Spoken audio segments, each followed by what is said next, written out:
لقد كان لكم في رسول الله أسوة حسنة. السلام علیکم ورحمۃ اللہ وبرکاتہ. الحمد للہ رب العالمین والعاقبۃ للمتقین والصلاة والسلام علی اشرف الانبیاء والمرسلین نبینا محمد وعلی آلہ وصحبہ اجمعین. اما بعد، رب اشرح لی صدری ویسر لی امری واحلل عقدۃ من لسانی یفقہوا قولی. اللہم انفعنا بما علمتنا وعلمنا ما ينفعنا وزدنا علما. آج کے ریحان السیرہ مختصر کورس سیرت نبوی صلی اللہ علیہ وسلم کے عنوان سے یہ جو کورس ریحان السیرہ آپ کے سامنے رکھا جا رہا ہے، آج کے 5 موضوعات، موضوع نمبر 6 سے لے کر موضوع نمبر 10 تک، ان 5 موضوعات کا آغاز ہم نبی کریم صلی اللہ علیہ وسلم کی ایک بڑی خوبصورت حدیث سے کرتے ہیں کہ آپ علیہ الصلوۃ والسلام نے فرمایا، من یرید اللہ بہ خیرا یفقہہ فی الدین. اللہ رب العزت جس انسان سے بھلائی کا ارادہ فرما لیتے ہیں، اللہ اس کو دین کی سمجھ عطا کر دیتا ہے. محترم سامعین، سامعات، ناظرین، ناظرات، اگر اللہ رب العزت آپ کے دل میں دین کے نور کو، دین کی شمع کو پیدا کر رہا ہے، تو یاد رکھیے گا آپ کے رب نے آپ سے بھلائی کا ارادہ فرما لیا. آپ کو دین کی، اور دین سے مراد قرآن و سنہ ہے، آپ کو قرآن و سنہ کی سمجھ آنا شروع ہوگی الحمدللہ رب العالمین. تو کوشش کیجئے کہ سیرت نبوی کے اس کورس ریحان السیرہ کے ذریعے سے اپنے نبی کریم صلی اللہ علیہ وسلم کی حیات طیبہ کے مختلف گوشوں کو سن کر نہ صرف ہم اس کو ایز اے سٹوری ہم لیں، بلکہ اس کو اپنی اصلاح کا باعث بنائیے اور اسے دین کے علم کو حاصل کرنے کا باعث بنائیے کہ سیرت نبوی کے ذریعے سے ہمیں قرآن و سنت کی تعلیمات پتہ چل رہی ہیں. دیکھیں کئی ایک مواقع پر قرآن مجید کی آیات بھی کوٹ کی جاتی ہیں، نبی کریم صلی اللہ علیہ وسلم کی احادیث بھی کوٹ کی جاتی ہیں، تو آپ سیرت نبوی کے ذریعے سے اپنے دین کو سیکھ رہے ہیں. تو چلتے ہیں جی اپنے چھٹے موضوع کی طرف. ہمارا جو ریحان السیرہ کا یہ موضوع ہے، اس کا عنوان ہے نبی کریم صلی اللہ علیہ وسلم کا شجرہ نسب. تو دیکھیں نبی کریم صلی اللہ علیہ وسلم کے والد گرامی حضرت عبداللہ تھے اور وہ بیٹے تھے عبد المطلب کے. سیرت کی کتابوں کے اندر جس طرح آپ کو شجرہ نسب لکھا ہوا دکھائی دے گا، نبی کریم صلی اللہ علیہ وسلم سے محبت کی یہ علامت ہے کہ سیرت نگاروں نے اپنی کتب کے اندر، سیرت کی کتب کے اندر نبی کریم صلی اللہ علیہ وسلم کے شجرہ نسب کو بھی بیان کیا. عدنان تک جو 21 واسطوں کے ساتھ، 21 سٹیپس کے ساتھ جو شجرہ نسب پہنچتا ہے وہ متفق علیہ ہے. اور اس کے بعد جو حضرت اسماعیل علیہ السلام تک ہے اس میں مختلف اختلافات بھی ہیں، مختلف اقوال بھی ہیں. تو جو متفق علیہ ہیں، آپ صلی اللہ علیہ وسلم کے جد امجد عدنان، اس تک ہم اس شجرہ نسب کو پڑھتے ہیں. اور آپ کے علم ہے کہ ہمارے ہاں اس شجرہ نسب کو کتابوں کے اندر، عربی، اردو کی سیرت کی کتابوں کے اندر باقاعدہ درج بھی کیا جاتا ہے. نبی کریم صلی اللہ علیہ وسلم کا شجرہ نسب، آپ صلی اللہ علیہ وسلم محمد ابن عبداللہ ابن عبد المطلب ابن ہاشم ابن عبد مناف ابن قصی ابن کلاب بن مرہ بن کعب بن لؤی بن غالب بن فہر بن مالک بن نضر بن کنانہ بن خزیمہ اور بن مدرکہ بن الیاس بن مدر بن نزار بن معد بن عدنان تھے. یہ 21 واسطے ہیں متفق علیہ. اور یہ جو عدنان تھے آپ صلی اللہ علیہ وسلم کے جد امجد، ان کا تعلق حضرت اسماعیل علیہ السلام کی اولاد میں سے تھا. یہ بھی متفق علیہ بات ہے کہ عدنان جو تھے وہ من ولد اسماعیل، وہ اسماعیل علیہ السلام کی اولاد میں سے تھے. تو یہ نبی کریم صلی اللہ علیہ وسلم کا شجرہ نسب ہے. اور جیسا کہ اس سے پہلے بھی موضوعات کے اندر آپ نے سنا کہ عرب کے اندر جتنے بھی خاندان یا جتنے بھی شجرہ نسب پائے جاتے تھے، ان کے اندر سب سے اعلیٰ ترین حسب و نسب کے مالک نبی کریم صلی اللہ علیہ وسلم اور آپ کا خاندان قریش کا خاندان تھا. نبی کریم صلی اللہ علیہ وسلم اپنے بارے میں خود فرماتے ہیں، صحیح مسلم کے اندر اور دیگر کتابوں میں یہ روایت موجود ہے، حضرت واثلہ بن الاسقع کی روایت ہے، کہتے ہیں کہ اللہ کے رسول صلی اللہ علیہ وسلم نے فرمایا ان اللہ اصطفیٰ من ولد ابراہیم اسماعیل، اللہ نے ابراہیم علیہ السلام کی اولاد میں سے اسماعیل علیہ السلام کو چنا، واصطفیٰ من ولد اسماعیل بنی کنانہ، اور اسماعیل علیہ السلام کی اولاد میں سے بنی کنانہ کو چن لیا، واصطفیٰ من بنی کنانہ قریشن، اور اللہ نے بنو کنانہ کے اندر سے قریش کو منتخب فرما لیا، واصطفیٰ من قریش بنی ہاشم، پھر اللہ رب العزت نے قریش کے اندر سے بنی ہاشم کی شاخ کو منتخب فرما لیا، واصطفانی من بنی ہاشم، اور اللہ رب العزت نے مجھے یعنی مجھ محمد صلی اللہ علیہ وسلم کو بنو ہاشم میں سے منتخب فرما لیا۔ تو یہ اعلیٰ ترین شجرہ نسب ہے جس کے بارے میں خود نبی کریم صلی اللہ علیہ وسلم بتا رہے ہیں۔ تو یہ تھا جی ہمارا چھٹا موضوع۔ اس کے بعد اگر ہم اپنے اس کے ساتویں موضوع کی طرف جانا چاہیں تو وہ ہے نبی کریم صلی اللہ علیہ وسلم کی ولادت بسعادت۔ سیرت کی کتابیں خاص کر الرحیق المختوم کے اندر بڑے پیارے الفاظ کے ساتھ لکھا گیا آپ علیہ السلام کی ولادت بسعادت، ولادت بسعادت۔ نبی کریم صلی اللہ علیہ وسلم ربیع الاول کے مہینے میں، یہ چیز اکثر سیرت نگاروں کے ہاں متفق علیہ ہے کہ آپ علیہ السلام کی پیدائش ربیع الاول کے مہینے میں۔ بعض سیرت نگاروں کا قول ہے کہ ربیع الاول کے علاوہ کوئی اور مہینہ تھا، البتہ درست بات یہ ہے کہ ربیع الاول کا مہینہ تھا، لیکن اس کی تاریخ کیا تھی، آپ علیہ السلام کی پیدائش کی کیا تاریخ تھی، تو دیکھیں اس بارے میں سیرت نگاروں کے ہاں مختلف اقوال ہیں۔ واللہ عالم، الرحیق المختوم کے مصنف شیخ علامہ صفی الرحمن بارک پوری صاحب رحمہ اللہ نے جس کو راجح قرار دیا ہے وہ یہی ہے کہ ربیع الاول کے مہینے میں 9 ربیع الاول، اور اس کی بنیاد بھی انہوں نے مختلف جو مسلمان ماہرین فلکیات ہیں ان کے اقوال کی بنیاد پر ریسرچ کے بعد انہوں نے یہ بتلایا، تحقیق کے بعد بتلایا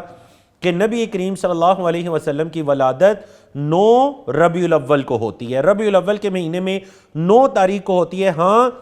یہ چیز تمام کے ہاں متفق علیہ ہے کہ آپ علیہ السلام کی جو وفات ہے وہ 12 ربیع الاول کو ہوتی ہے۔ 12 ربیع الاول یہ آپ علیہ السلام کی وفات کا دن ہے، اور آپ کو یاد ہوگا کہ آپ کے معاشرے میں بھی ہمارے اس برصغیر پاک و ہند میں آج سے اگر آپ 15-20 سال پیچھے چلے جاتے ہیں تو 12 ربیع الاول کو 12 وفات کہا کرتے تھے۔ آپ نے یقیناً اپنے بچپن کے اندر سن رکھا ہوگا 12 وفات اس کو اسی وجہ سے کہتے تھے کہ 12 ربیع الاول کو نبی کریم صلی اللہ علیہ وسلم کی وفات ہوئی، اور آپ علیہ السلام کی جو پیدائش ہے وہ 9 ربیع الاول کو ہوئی۔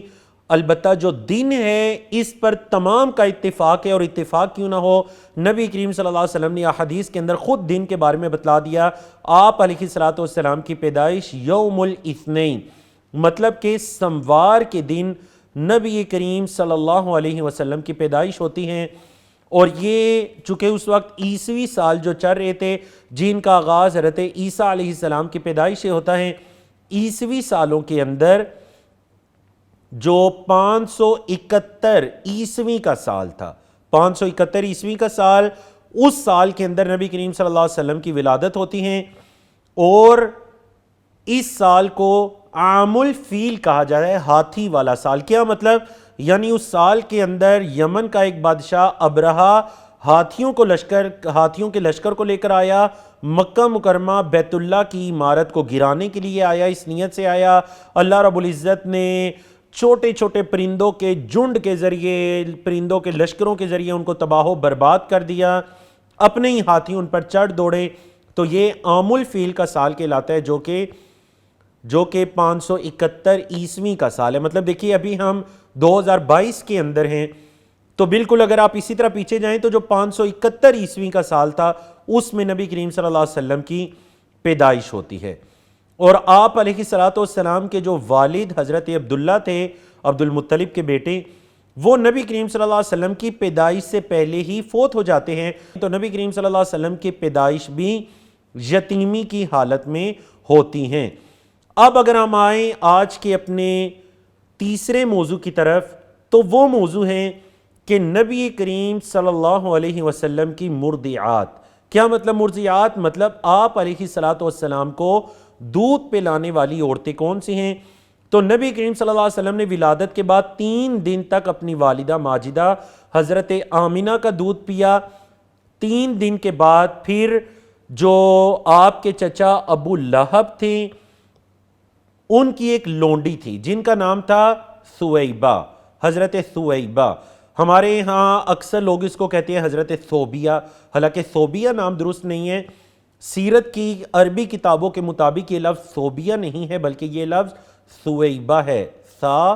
واو با یا اور پھر ہا، ثویبہ. تصغیر کے ساتھ اس کو پڑھا جائے گا، پیش کے ساتھ ثویبہ. تو یہ ابو لہب کی لونڈی تھی ثویبہ، انہوں نے نبی کریم صلی اللہ علیہ وسلم کو دودھ پلایا، اور وہ اس سے پہلے آپ صلی اللہ علیہ وسلم کے جو چچا تھے حضرت حمزہ وہ ان کو بھی دودھ پلا چکی تھی. تو دیکھیں اس سے پتہ چلا کہ جو آپ صلی اللہ علیہ وسلم کے چچا تھے حضرت حمزہ جنہوں نے اسلام بھی قبول کیا، امیر حمزہ کے لقب سے معروف ہوئے، حضرت امیر حمزہ نبی کریم صلی اللہ علیہ وسلم کے چچا بھی ہیں، آپ کے والد حضرت عبداللہ کے بھائی بھی ہیں، اور آپ صلی اللہ علیہ وسلم کے رضائی بھائی بھی ہیں. تو یہ حضرت ثویبہ تھیں آپ صلی اللہ علیہ وسلم کی دوسری مرضیہ جنہوں نے نبی کریم صلی اللہ علیہ وسلم کو دودھ پلایا. تیسری جو مرضیہ تھی نبی کریم صلی اللہ علیہ وسلم کی وہ تھی حضرت حلیمہ سعدیہ. حضرت حلیمہ سعدیہ ہمارے ہاں جب اکثر سوال پوچھا جاتا ہے آپ صلی اللہ علیہ وسلم کو دودھ پلانے والی تو فوراً سے کہہ دیا جاتا ہے حضرت حلیمہ سعدیہ. تو حضرت حلیمہ سعدیہ سیرت کی کتابوں کے مطابق یہ تیسرے نمبر پر آتی ہیں. پہلے نمبر پر آپ کی والدہ ماجدہ حضرت آمینہ، دوسرے نمبر پر ابو لہب کی لونڈی حضرت ثویبہ، اور تیسرے نمبر پر حضرت حلیمہ سعدیہ ہیں جو کہ بنو سعد سے تعلق رکھنے والی تھی. اسی وجہ سے وہ کیا کہلائیں جی؟ اسی وجہ سے وہ سعدیہ کہلائیں. ان کا اپنا نام حلیمہ اور سعدیہ کیونکہ ان کا تعلق بنو سعد سے تھا، ایک قبیلہ تھا جو عرب کے دیہات کے اندر آباد تھا، تو اس نسبت سے وہ سعدیہ کہلاتی ہیں. اب ہم آتے ہیں اس سوال کی طرف کہ آخر عرب اپنے چھوٹے دودھ پیتے بچوں کو مکہ مکرمہ سے یا شہروں سے یا بڑے شہروں سے دیہاتوں کی طرف دودھ پلانے کے لیے کیوں بھجوا دیا کرتے تھے؟ اس سوال کے جواب کے لیے اگر ہم مختلف عرب کی تاریخ پر مشتمل کتابوں کو اور سیرت کی کتابوں کا مطالعہ کریں تو ہمیں اس کے مختلف اسباب دکھائی دیتے ہیں. نمبر 1، شہروں کے اندر چونکہ دوسرے لوگوں کی آمد و رفت ہوتی تھی تو ان کی عربی زبان کے اندر دوسری زبانوں کے الفاظ بھی مکس ہو چکے تھے. بالکل اس کی مثال لیجئے جیسے آج عرب کے اندر خالص عربی کہیں بھی نہیں بولی جاتی، حتیٰ کہ اگر کسی نے عرب سے باہر رہ کر کسی خالص عربی زبان کو سیکھا اور جب وہ عرب کے اندر جاتا ہے اور اس خالص عربی کو بولتا ہے تو بعض عرب اس کی عربی کو سمجھ بھی نہیں سکتے کہ یہ کیا کہہ رہے ہیں. عرب کے اندر بھی اس وقت عربی فصحیٰ بولنے والے بہت کم لوگ ہیں. تو عرب لوگ یہ کہتے تھے کہ اگر ہمارا بچہ اس شہر میں رہا تو ظاہر بات ہے باہر سے لوگ آتے ہیں مکہ مکرمہ حج عمرہ وغیرہ کرنے کے لیے، زیارت کرنے کے لیے، تجارت کے لیے، تو وہ اپنی فارس کے لوگ یا عجم دیگر زبانوں سے تعلق رکھنے والے تو بہت سے عجمی کے الفاظ بھی ہماری عربی زبان کے اندر آ چکے ہیں، لہجوں کے اندر بھی تبدیلی آ چکی ہے. تو اگر بچہ یہاں پر رہا تو اس کے عربی لہجے کے اندر اور عربی زبان کے اندر کافی کمی واقع ہو جائے گی. تو چلو ذرا اپنے بچے کو ہم کسی دیہات میں بھی جوا دیتے ہیں، دیہات میں رہے گا تو کم از کم خالص عربی جو دیہاتوں کے اندر باقی تھی قبائل کے اندر اس عربی کو وہ سیکھ لے گا. تو یہ سب سے پہلی وجہ ہوا کرتی تھی. دوسری جو وجہ یہ تھی کہ لوگوں کی آمد و رفت کی وجہ تھے شہروں کے اندر بعض اوقات وباؤں کے پھیلنے کا کافی خطرہ ہوتا تھا، تو ان وباؤں سے حفاظت کے لیے وہ اپنے بچوں کو بھجوا دیا کرتے تھے شہروں سے باہر دیہاتوں کے اندر. اور تیسری جو وجہ تھی وہ آب و فضا تھی کہ شہروں کی آب و فضا میں مختلف طرح کی وبائیں تھیں، تو بچے کی اچھی صحت ہو، اس کی پرورش ذرا اچھی ہو سکے بچپن کے اندر، وہ اپنے بچوں کو دیہاتوں کے اندر قبائل کے اندر بھجوا دیا کرتے تھے. تو عرب کے اندر جو یہ روایت یا رواج چلا آ رہا تھا اسی کی وجہ سے نبی کریم صلی اللہ علیہ وسلم کے حیات مبارکہ کے جو ابتدائی سال ہیں وہ مکہ مکرمہ میں اپنی والدہ کے پاس نہیں گزرتے بلکہ بنو سعد کے اندر حلیمہ سعدیہ کے پاس گزرتے ہیں. اب دیکھیں ہوتا تو یہ تھا کہ بچوں کو 2 سال تک دودھ پلایا جاتا تھا، لیکن نبی کریم صلی اللہ علیہ وسلم بنو سعد کے اندر 4 اور بعض روایات کے مطابق 5 سال تک قیام کرتے ہیں. اگر ہم اس وجہ کو جاننا چاہیں کہ آخر کیا وجہ تھی کہ آپ صلی اللہ علیہ وسلم نے دودھ پینے کی جو مدت تھی اس کے بعد بھی 2 یا 3 سال تک بنو سعد میں قیام کیا، تو جو اس کی ہمیں وجہ پتہ چلتی ہیں مختلف روایات اور سیرت کی کتابوں کے مطابق بڑا دلچسپ وجہ ہے. حضرت حلیمہ سعدیہ نے جب دیکھا کہ جب سے یہ بچہ محمد مکہ کا ایک یتیم بچہ، جس کو یتیم ہونے کی وجہ سے کوئی دودھ پلانے والی عورت اپنا بھی نہیں رہی تھی کہ بچے کا باپ ہے نہیں، ہماری اچھی خدمت نہیں کر سکے گا، حضرت حلیمہ سعدیہ کو کوئی اور بچہ نہیں ملا تو انہوں نے مجبوراً اس یتیم بچے کو لے لیا۔ انہوں نے یہ دیکھا کہ جب سے یتیم بچہ ہمارے گھر میں آیا تو جب سارے جانور جاتے ہیں چرنے کے لیے تو سارے جانور بھوکے پیٹ واپس آتے ہیں، اور ہمارے جانور بھرے ہوئے پیٹوں کے ساتھ اور دودھ سے لبریز تھنوں کے ساتھ واپس آتے ہیں۔ انہوں نے دیکھا ان کے کھانے پینے کے اندر، ان کے رہن سہن کے اندر برکت ہو جاتی ہے۔ اپنے خامن سے بھی کہتی ہیں کہ جب سے یہ بچہ ہمارے گھر میں آیا ہے ہمارے تو وارے نیارے ہو گئے ہیں، ہمارے تو رزق میں برکتیں شروع ہو گئی ہیں۔ انہوں نے جب اس برکت کو دیکھا تو 2 سال کا عرصہ پورا ہوا، وہ مکہ آتی ہیں، آ کر آپ صلی اللہ علیہ وسلم کی والدہ ماجدہ حضرت آمینہ سے گزارش کرتی ہیں کہ 2 سال پورے ہو چکے ہیں، محمد کو صلی اللہ علیہ وسلم ان کو واپس لوٹا دینا چاہیے، لیکن مجھے ڈر ہے کہ مکہ کے اندر ایک جو بخار کی وبا پھیلتی ہے، کہیں محمد صلی اللہ علیہ وسلم اس وبا کا شکار نہ ہو جائیں، تو اگر آپ کی اجازت ہو تو مزید کچھ عرصہ میں انہیں اپنے پاس رکھنا چاہتی ہوں۔ حضرت والد جو آمینہ ہیں آپ کی والدہ ماجدہ، ظاہر بات ہے انہیں بھی بیٹے کی صحت عزیز تھیں، وہ حضرت حلیمہ سعدیہ کو مزید اجازت دے دیتی ہیں کہ ٹھیک ہے آپ اپنے پاس رکھ لیجئے۔ تو یہ وجہ تھی کہ محمد صلی اللہ علیہ وسلم عام بچے جو 2 سال باہر گزارا کرتے تھے تو نبی کریم صلی اللہ علیہ وسلم نے 4 یا بعض روایات کے مطابق 5 سال کا عرصہ بنو سعد کے اندر ایک دیہاتی ماحول میں گزارا۔ اس سے آپ صلی اللہ علیہ وسلم کی پرورش بھی بہت اچھی ہوگی، اور یقیناً یہ کیوں نہ ہو، اللہ رب العزت نے ایک باری ذمہ داری آپ کو سونپنی تھی، ایک فریضہ آپ کے ذمہ لگانا تھا، اور وہ نبوت اور رسالت کے منصب پر آپ کو فائز کرنے کا فریضہ تھا، تو اللہ رب العزت نے اسی کے مطابق شروع سے تمام اعمال کی، تمام افعال کی تقدیر کر دی، ان کو مقدر کر دیا۔ آج کے آخری اور 5ویں موضوع کی طرف، جو کہ ہمارے اس کورس کا 10واں موضوع ہے، اگر ہم اس کی طرف جانا چاہیں تو وہ واقعہ شق صدر ہے۔ نبی کریم صلی اللہ علیہ وسلم کے مبارک سینے کو جو شق کیا گیا، یہ واقعہ بھی نبی کریم صلی اللہ علیہ وسلم کا بنو سعد کے اندر ہی پیش آتا ہے، اور صحیح روایات کے اندر یہ واقعہ صحیح مسلم اور دیگر حدیث کی کتابوں میں اور سیرت کی کتابوں میں اس واقعے کی تفصیل موجود ہے کہ سارے بچے بنو سعد کے اندر جب کھیل رہے تھے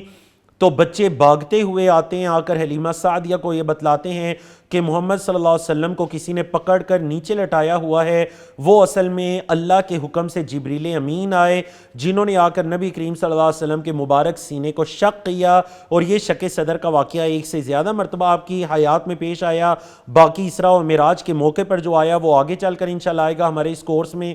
یہ واقعہ تھا جو نبی کریم صلی اللہ علیہ وسلم کی پیدائش کے بعد بنو سعد کے اندر آپ کے انتہائی بچپن کا واقعہ تھا۔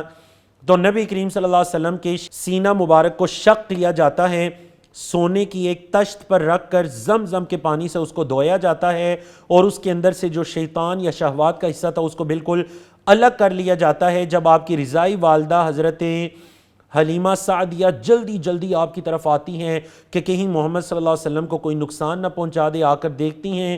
کہ محمد صلی اللہ علیہ وسلم کے چہرے کا رنگ بدلا ہوا ہے، آپ کی رنگت اڑی ہوئی ہے، وہ محمد صلی اللہ علیہ وسلم کو اپنے ساتھ لے جاتی ہیں، اور اس کے بعد حلیمہ سعدیہ بہت زیادہ ڈر جاتی ہیں کہ کہیں محمد صلی اللہ علیہ وسلم کو کوئی نقصان نہ پہنچ جائے۔ یہ تب کا واقعہ ہے جب آپ علیہ السلام کی عمر مبارک 4 سال یا 5 سال تھی۔ پھر وہ محمد صلی اللہ علیہ وسلم کو جلد جلد مکہ آپ کے اہل و عیال کی طرف واپس لوٹاتی ہیں۔ تو الحمدللہ یہ ہمارے کورس ریحان السیرہ کا 10واں اور ہمارے اس سیشن کا 5واں موضوع تھا، جسے ہم نے اللہ کی توفیق سے مکمل کیا۔ وما توفیقنا الا باللہ، وصلی اللہ تعالی علی نبینا محمد وعلی آلہ وصحبہ اجمعین۔ لقد كان لكم في